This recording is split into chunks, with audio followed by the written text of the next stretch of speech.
How to add a highlight section on Facebook on Android. This tutorial shows you how to add a highlight section to your Facebook profile.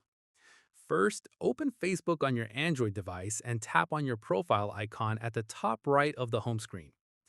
After that, scroll down on your profile page until you see the highlight section just below your bio and featured photos. From there, tap on the Add button to start creating a new highlight. At this point, you will be taken to your photo gallery where you can browse through all your Facebook photos and albums. In the next step, tap on the pictures you want to include in your highlight to select them. You can select multiple photos at once.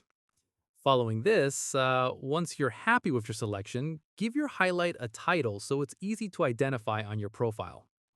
Finally, tap Done to save, and your new highlight will now appear on your profile page for anyone who visits it to see. And that's it. If this Facebook guide helped you create a highlight on your profile, give it a like, subscribe for more Facebook tutorials, and tap the bell icon for updates. See you in the next one.